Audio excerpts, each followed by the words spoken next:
प्रश्न है कि क्या कोई ऐसी साधना है जो गुरु या मार्गदर्शक के बगैर की जा सकती है? ऐसा कोई साधना है तो बताएं। तो सबसे पहले ये समझ लें कि गुरु या मार्गदर्शक के बिना हम अपने सांसारिक जीवन को, जैसे कि अगर एक छोटा सा संकेत दिया जाए कि अगर आप को पढ़ना है तो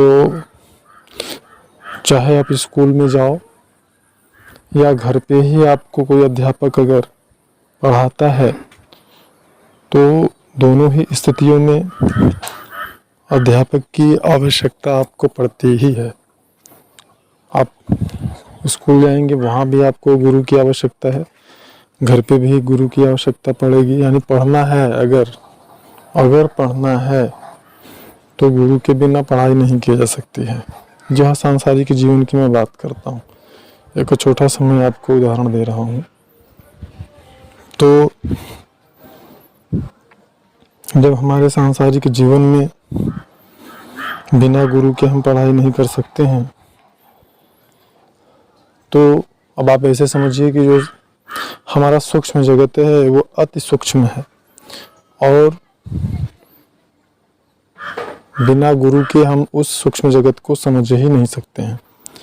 और जब जिस चीज़ को हम समझ ही नहीं सकते हैं, फिर उस चीज़ में किसी भी ऊंचाई को हासिल करना, किसी विशेष योग्यता को हासिल कर पाना कितना संभव हो सकता है, इस बात से इसका अंदाज़ा लगाया जा सकता है कि हमें आध्यात्म में या साधनाओं में बिना किसी गुरु या मार्गदर्शक के कितनी सफलता प्राप्त हो सकती है, और हो सकती है या फिर नहीं हो सकती है। तो जिनका भी यह प्रश्न है, जिनके भी मन में ऐसी विचार है, ऐसे भाव हैं कि हाँ ऐसा कोई अगर है, तो फिर वो हमको ऐसी कोई अगर साधना है तो हमको बताएं। तो उनके लिए मेरा कहना यही है कि वास्तव में अगर वो सफलता चाहते हैं किसी भी प्रकार की साधना में, आध्यात्म में अपनी आध्यात्मिक विकास करना चाहते हैं, अपने स्वरूप में स्थित होना चाहते हैं, खुद का स्वयं का कल्याण चाहते हैं, मानव जीवन का जो प्रधान उद्देश्य है, अगर उस उद्देश्य को पूरा करना चाहते हैं, तो ऐसी स्थिति में फिर उनको गुरु या मार्गदर्शक को ढूंढना ही होगा। और तभी उनकी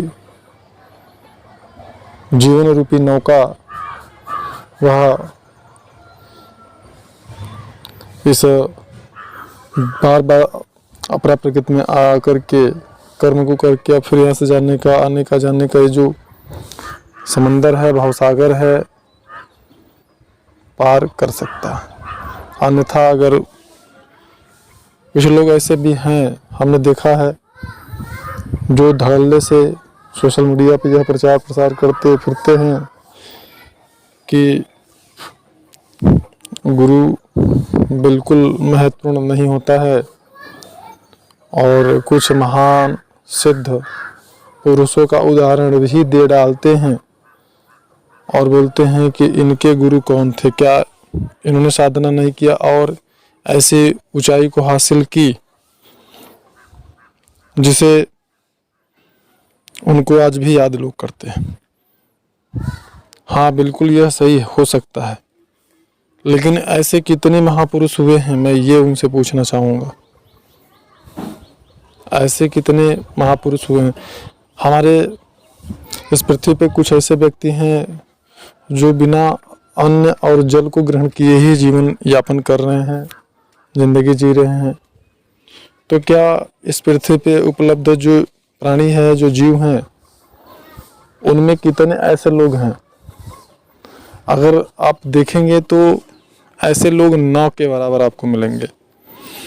तो फिर ऐसी स्थिति में हम उनका उदाहरण लेकर के कैसे चल सकते हैं? अगर ये देखा जाए कि नहीं उन्होंने त्याग कर दिया, बस आप उनका देखो और आप भी आज की आज त्याग कर दो, तो कितना समय तक आप चल पाएंगे, आप अपने जीवन को कितना समय तक गुजार पाएंगे। तो हमारा कहने का उद्देश्य सिर्फ इतना है कि वो चाहे कोई भी साधना हो,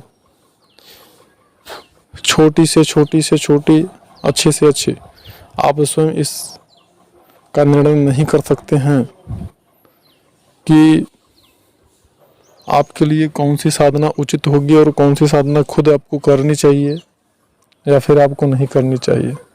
और जिस दिन आप योग्य गुरु या मार्गदर्शक का चुनाव कर लेते हैं, तलाश आपकी पूरी हो जाती है, उस दिन आप नहीं निर्णय करते हैं, इसका निर्णय आपका मार्गदर्शक स्वयं करता है कि आपको कौन सी साधना करनी चाहिए या फिर कौन सी साधना नहीं करनी चाहिए, और कौन सी साधना करने से आपका आत्म कल्याण निश्चित हो जाता है। और जब आप करते हैं मनमाने ढंग से, तो आप यह निर्णय बिल्कुल नहीं कर सकते हैं कि आपके लिए कौन सी साधना करनी उचित रहेगी या करनी चाहिए। तो इसके लिए सर्वप्रथम एक सद्गुरु का तलाश करिए, और सद्गुरु का तलाश करना बहुत आसान और सरल कार्य बिल्कुल नहीं है। लगे रहिए।